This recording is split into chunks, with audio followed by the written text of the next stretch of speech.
Stai costruendo un sistema RAG con N8N e stai usando Pinecone o un altro database vettoriale cloud? Perfetto.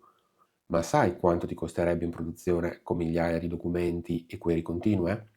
Oggi ti mostro come installare Quadrant in self-hosted sulla stessa macchina dove gira N8N con persistenza dei dati, accesso protetto da API Key, integrazione completa con N8N.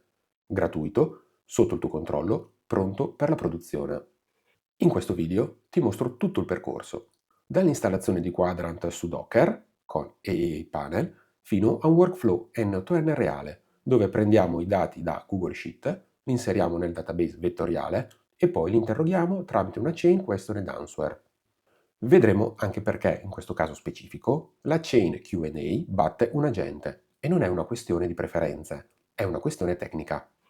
Questo video è pensato per chi ha già N8N self-hosted oppure per chi vuole capire come integrare un DB vettoriale nella propria infrastruttura locale. Se è la prima volta che arrivi su questo canale, mi chiamo Davide.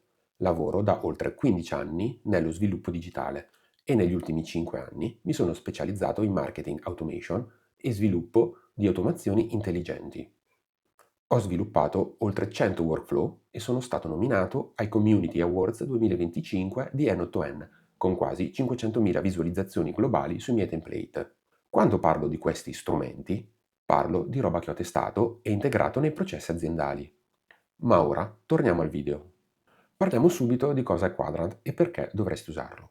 Nel mondo delle applicazioni AI, in particolare quando si parla di RAG, hai bisogno di un posto dove salvare i tuoi vettori. Non documenti di testo, non righe di database relazionale, ma vettori, che sono rappresentazioni numeriche del significato semantico di un testo. Quando fai una domanda a un sistema RAG, il sistema non fa una ricerca per parola chiave, confronta il vettore della tua domanda con tutti i vettori salvati nel database e trova quelli semanticamente più vicini. Poi passa quei documenti all'LLM come contesto. Questo è il meccanismo. E per farlo funzionare serve un database progettato per questo, appunto un database vettoriale. Le opzioni cloud ci sono, Pinecone o lo stesso Quadrant Cloud.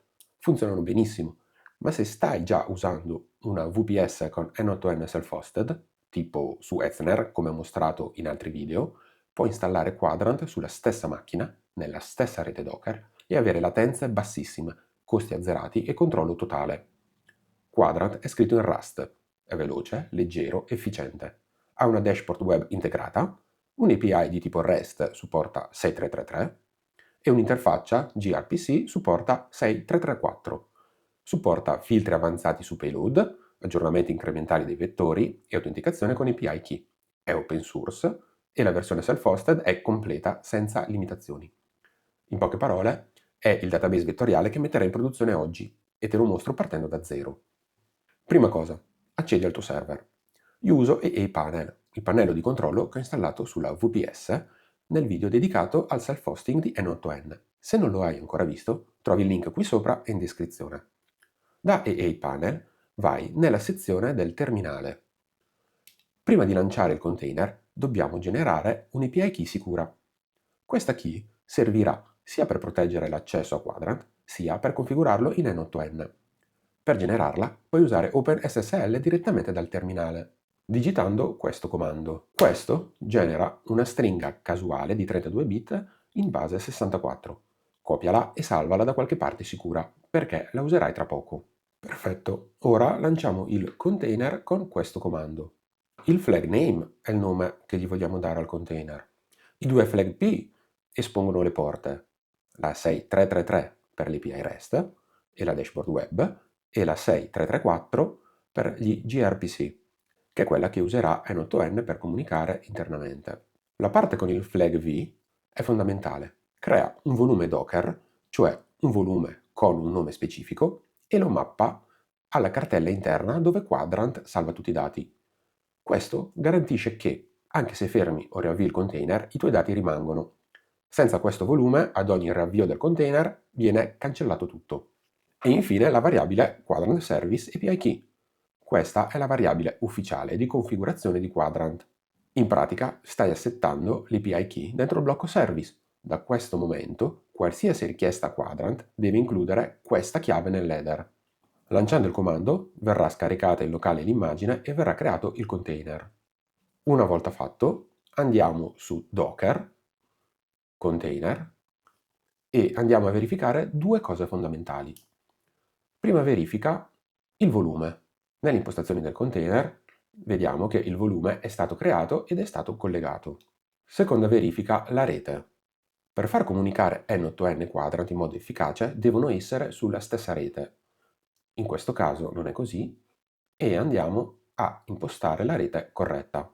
Da questo momento N8N può raggiungere Quadrant usando il nome del container come hostname oppure l'indirizzo IP interno.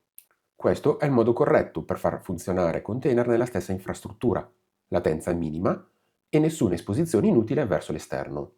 Quadrant ha una dashboard web integrata, raggiungibile sulla porta 6333. In locale puoi già aprire digitando l'IP del server seguito da 6333, ma se vuoi un accesso da browser con un dominio pulito e una connessione sicura, nella sezione proxy basta inserire il nome di dominio che vogliamo utilizzare e generare il certificato SSL. In pochi minuti, una volta che avrai impostato il dominio di terzo livello sul tuo provider, avrai la dashboard di Quadrant raggiungibile da browser con un indirizzo pulito. Attenzione però, la dashboard richiede l'API key per visualizzare le collection e interagire con i dati. Quando la apri ti chiede la chiave direttamente nell'interfaccia. Inserisci la stessa chiave che hai usato nel Docker Run e avrai accesso completo.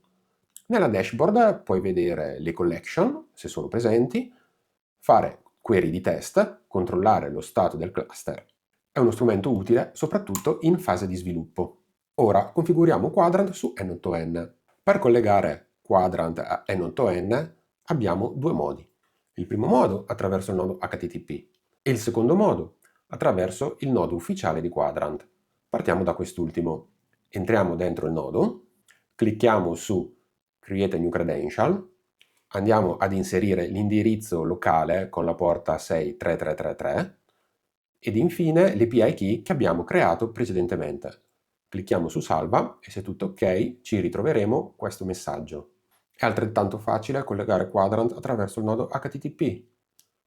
Nel campo URL inseriamo il nome del container seguito dalla porta e poi l'endpoint in base all'azione che vogliamo intraprendere. In questo caso vogliamo creare una nuova collezione chiamata Quadrant_test. Inseriamo poi l'autenticazione attraverso il bearer token. Anche qui sarà sufficiente inserire l'API key che abbiamo creato precedentemente. Ora siamo pronti per costruire un workflow reale. Il caso d'uso è questo. Abbiamo un foglio Excel con una lista di contenuti strutturati, per esempio delle FAQ, delle informazioni relative a un prodotto, descrizione dei servizi, insomma qualsiasi cosa con colonne definite, in questo caso domanda, risposta e categoria. Ora li dobbiamo caricare in un database vettoriale e poi permettere a un utente di fare domande in linguaggio naturale su questi contenuti. Partiamo dal workflow di ingestion, ossia il caricamento. Per prima cosa andiamo a creare una nuova collezione. La collezione ha due parametri fondamentali, distance e size. Il valore COSIN di distance è un modo in cui confronti i testi semanticamente, definisce come Quadrant misura la somiglianza tra vettori. Il secondo parametro fondamentale è size, in questo caso 1536, che sarebbe la lunghezza del vettore e dipende dal modello di embedding che andremo ad utilizzare. Noi useremo per l'embedding il modello di OpenAI Text Embedding 3 Small, che produce vettori di dimensioni 1536. In altre parole, gli embedding generati da questo specifico modello hanno questa lunghezza. Eseguiamo il nodo ed ecco che la collezione è stata creata. Andiamo direttamente nell'interfaccia di Quadrant, clicchiamo su Collection e troviamo la nostra collezione ancora vuota. Ora vediamo insieme cosa fa questo workflow di ingestion. Questo nodo al momento è opzionale, serve semplicemente a pulire la collezione prima di un nuovo ingestion. Avendo appena creato la collezione è possibile disattivare questo nodo. Dopodiché colleghiamo il workflow a Google Drive e andremo a prelevare l'Excel che abbiamo visto poco fa. Lo avviamo e vediamo cosa succede nel dettaglio.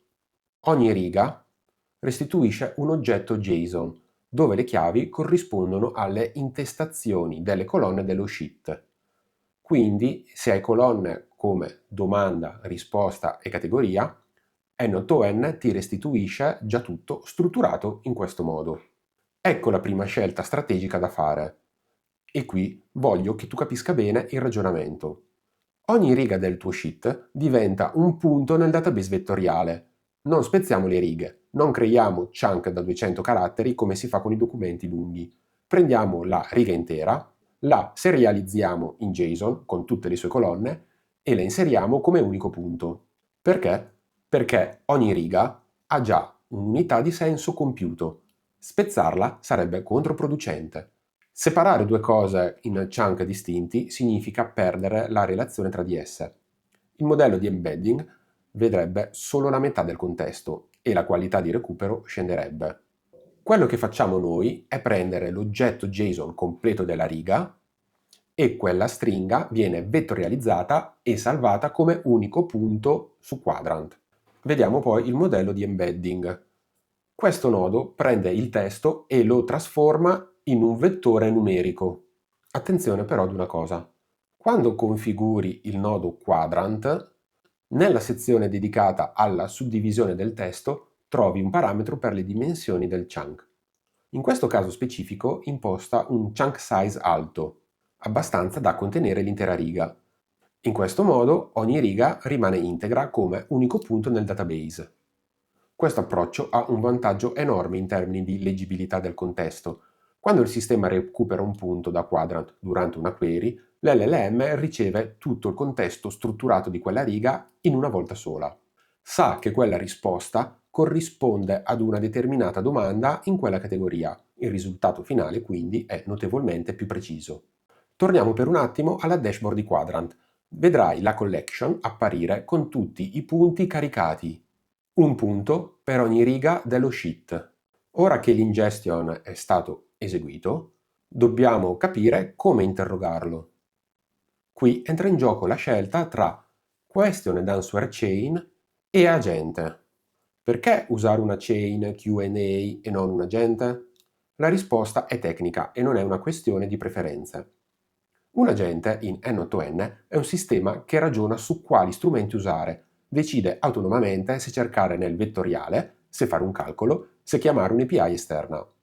Ha un loop di ragionamento interno, è potente ma ha un costo. Più chiamata all'LLM, più latenza, più probabilità di comportamenti imprevedibili e di conseguenza più consumo di token. La chain Q&A invece ha un flusso deterministico. Prende la domanda dell'utente, la vettorializza, cerca nei documenti rilevanti in Quadrant, passa il contesto recuperato all'LLM e ottiene la risposta. Fine. È un passaggio prevedibile, veloce e più economico. Quando quindi scegliere la chain? Quando il tuo caso d'uso è specifico e definito. Se vuoi rispondere solamente a domande su un set di documenti, non devi orchestrare tool multipli, non hai bisogno che il sistema decida da solo cosa fare. Quando scegliere l'agente invece? Quando il flusso è più complesso, quando si hanno più fonti da consultare e vuoi che il sistema ragioni su quale azione intraprendere in base al contesto. Per il nostro caso, con un Excel con all'interno delle FAQ, la chain Q&A è la scelta corretta, è più affidabile, più prevedibile e fa esattamente quello di cui hai bisogno senza un overhead inutile. Una volta collegato il nostro database vettoriale alla chain Q&A, non ci resta che testarlo.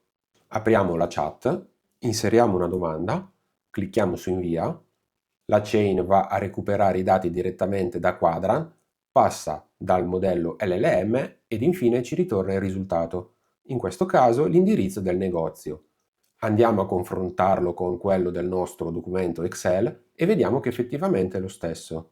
Gli facciamo un'altra domanda e anche qui troviamo la risposta corretta, identica a quella mostrata nel nostro dataset. Ora abbiamo una pipeline completa, seppur molto basic. I dati vengono vettorializzati e salvati su Quadrant, sulla tua infrastruttura gratuitamente, con persistenza garantita. Puoi fare domande in linguaggio naturale e il sistema recupera i documenti semanticamente rilevanti e genera una risposta coerente tramite LLM. Tutto è controllato da te, non c'è nessuna dipendenza da servizi cloud e i costi sono praticamente zero. Bene, spero che questo video ti abbia dato una visione chiara e pratica di come installare Quadrant in self-hosted e integrarlo con N8N. Se hai già la tua VPS con N8N, puoi replicare tutto quello che hai visto oggi in meno di 20 minuti. Se hai domande, scrivile nei commenti. Se il video ti è stato utile, lascia un like, aiuta il canale a crescere e mi dice che questo tipo di contenuto tecnico vi interessa. E se non sei ancora iscritto, fallo adesso e attiva la campanella. Ci vediamo nel prossimo video.